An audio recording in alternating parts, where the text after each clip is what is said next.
অধিবেশন শুরু। মব দিয়ে জুতার মালা কিন্তু ফেরত আসবে, এমনটাই মন্তব্য করেছেন সাকিব। ট্রাম্পের হুমকির পর তেহরানে একাধিক বিস্ফোরণ। গাজায় একদিনে প্রাণ গেল ৭২ জনের, মোট নিহত ছাড়ালো ৫৬,৩০০ জন। এতক্ষণ শুনছিলেন সংবাদ শিরোনাম, এবারে বিস্তারিত।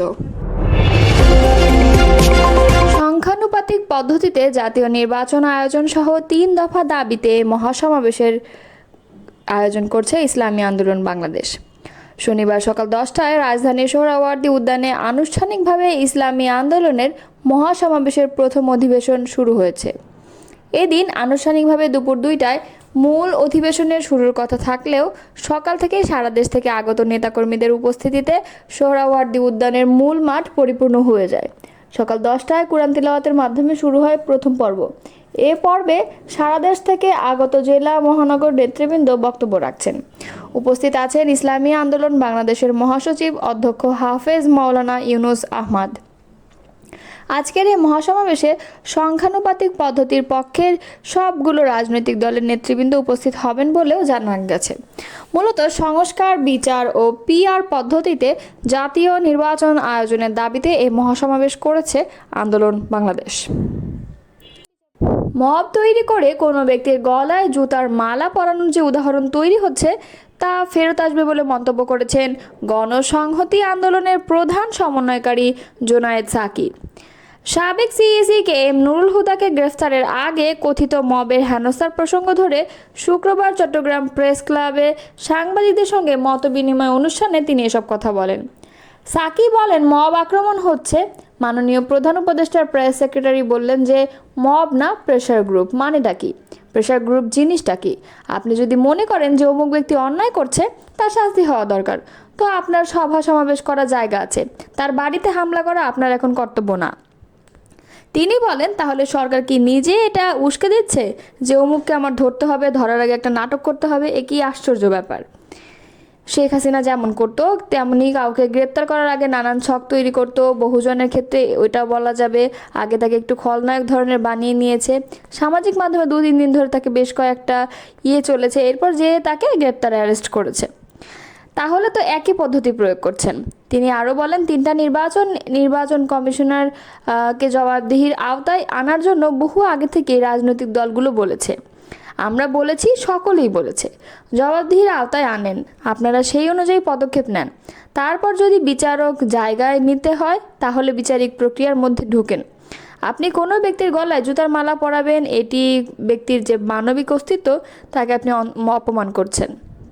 এটাকে বলে বিমান বিকিরণ। একজন সর্বোচ্চ অপরাধীকেও তা করা হয় না, কিন্তু কোনো অপরাধীকে ফাঁসি দিলেও তারও কতগুলো মানবিক অধিকারকে স্বীকার করে নিয়ে কিন্তু সেই কাজটা করা হয়। গণসংহতি আন্দোলনের নেতা সাকি বলেন, আপনি এটাও করতে পারেন না। এই যে উদাহরণ তৈরি হচ্ছে, উদাহরণ কিন্তু ফেরত আসবে। এই উদাহরণগুলো কোনো কারণেই গণতান্ত্রিক ব্যবস্থায় গ্রহণযোগ্য হতে পারে না। এছাড়া চট্টগ্রাম বন্দরের এনসিটি ব্যবস্থাপনায় বিদেশি অপারেটর নিয়োগ নিয়ে আলোচনা প্রসঙ্গে জোনায়েদ সাকি বলেন, চট্টগ্রাম বন্দরের উপর সার্বভৌম কর্তৃত্ব আমাদের জনগণের, সরকারের থাকা দরকার। তারপর এর অর্থনৈতিক এবং অন্যান্য প্রযুক্তিগত দিক উন্নতির জন্য সরকার নানা পরিকল্পনা করতে পারে, কিন্তু সেটা স্বচ্ছতা ও স্পষ্টতার সঙ্গে হতে হবে। ইরানের রাজধানী তেহরানে পশ্চিমাঞ্চলে ইসলাম শহরে একাধিক বিস্ফোরণের শব্দ শোনা গেছে। অঞ্চলটিতে সঙ্গে সঙ্গে আকাশ প্রতিরক্ষা ব্যবস্থা চালু করা হয়। প্রত্যক্ষদর্শীদের সোশ্যাল মিডিয়ার বরাত দিয়ে শনিবার ইরান ইন্টারন্যাশনালের লাইভ প্রতিবেদনে এই তথ্য জানানো হয়েছে। তবে ঠিক কী কারণে এই বিস্ফোরণ হয়, এতে কী পরিমাণ ক্ষয়ক্ষতি বা হতাহতের ঘটনা ঘটে সেই সম্পর্কে বিস্তারিত কিছু জানায়নি সংবাদ মাধ্যমটি। ইরান ইন্টারন্যাশনালের পোস্ট করা ভিডিওতে দফায় দফায় বিস্ফোরণের শব্দ শোনা গেছে, সেই সঙ্গে আকাশে আলোর ঝলকানি দেখা গেছে।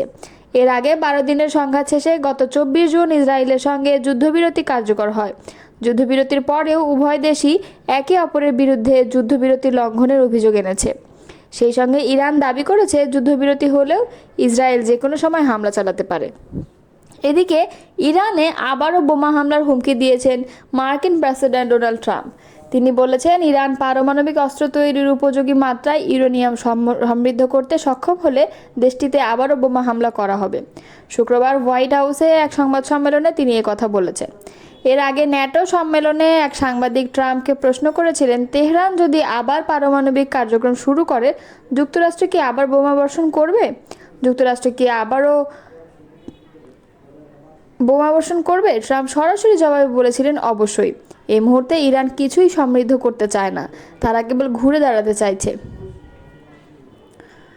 যদি মার্কিন প্রেসিডেন্ট ডোনাল্ড ট্রাম্প পরমাণু চুক্তি চান, তাহলে তার ইসলামী বিপ্লবীর নেতা আয়াতুল্লাহ আল খামেনিকে নিয়ে অসম্মানজনক এবং অগ্রহণযোগ্য কথা বলা থেকে দূরে থাকা উচিত। সামাজিক যোগাযোগ মাধ্যম এক্সে এক পোস্টে এমনটাই লিখেছেন ইরানের পররাষ্ট্রমন্ত্রী আব্বাস আরাগচি। খবর বার্তা সংস্থা মেহেরের এক্সে আরাগচি বলেছেন, ইরানিদের দৃঢ়তা ও জটিলতা বিশ্বের কাছে সুপরিচিত, যা কঠোর পরিশ্রম এবং ধৈর্যের ফসল। কিন্তু একটি জাতি হিসেবে আমাদের মূল ধারণা খুবই সহজ এবং সরল। আমরা আমাদের মূল্য জানি, আমাদের স্বাধীনতাকে মূল্য দিই এবং অন্য কাউকে আমাদের ভাগ্য নির্ধারণ করতে দিই না। তিনি লেখেন, যদি প্রেসিডেন্ট ট্রাম্প পরমাণু চুক্তির ব্যাপারে আগ্রহী হন, তাহলে তার ইরানের সর্বোচ্চ নেতা আয়াতুল্লাহ খামেনির প্রতি অসম্মানজনক এবং অগ্রহণযোগ্য কথা বলা থেকে দূরে থাকা উচিত এবং তার লক্ষ্য হৃদয়বান অনুসারীদের আঘাত করা বন্ধ করা উচিত। তিনি আরও লেখেন, শক্তিশালী ইরানি জনগণ বিশ্বকে দেখিয়েছে যে আমাদের ক্ষেপণাস্ত্রের আঘাতে ধ্বংস এড়াতে ইসরায়েলের বাবার কাছে ছুটে যাওয়া ছাড়া আর কোনো উপায় নেই। গতকাল শুক্রবার দিনভর ইসরায়েলি বিমান বাহিনীর গোলাবর্ষণে ফিলিস্তিনের গাজা উপত্যকায় নিহত হয়েছেন ৭২ জন এবং আহত হয়েছেন আরও ১৭৪ জন। এদিন সন্ধ্যার পর এক বিবৃতিতে এই তথ্য জানিয়েছে গাজার স্বাস্থ্য মন্ত্রণালয়। ২০২৩ সালের অক্টোবর থেকে গাজায় অভিযান শুরু করে আইডিএফ। মন্ত্রণালয়ের তথ্য অনুযায়ী সোমবারের পর ইসরায়েলি বাহিনীর অভিযানে গাজায় মোট নিহতের সংখ্যা পৌঁছেছে ৫৬,৩৩১ জনে। এদের পাশাপাশি আহত হয়েছেন আরও ১,৩২,৬৩২ জন ফিলিস্তিনি। ২৩ সালের ৭ অক্টোবর ইসরায়েলের ভূখণ্ডে ঢুকে অতর্কিত হামলা চালায় গাজা উপত্যকা নিয়ন্ত্রণকারী সশস্ত্র রাজনৈতিক গোষ্ঠী হামাসের যোদ্ধারা। এলোপাতাড়ি গুলি চালিয়ে ১,২০০ জনকে হত্যার পাশাপাশি ২৫১ জনকে জিম্মি হিসেবে ধরে নিয়ে যায় তারা। হামাসের হামলার জবাব দিতে এবং জিম্মিদের মুক্ত করতে ওই দিন থেকেই গাজায় অভিযান শুরু করে ইসরায়েলি বাহিনী।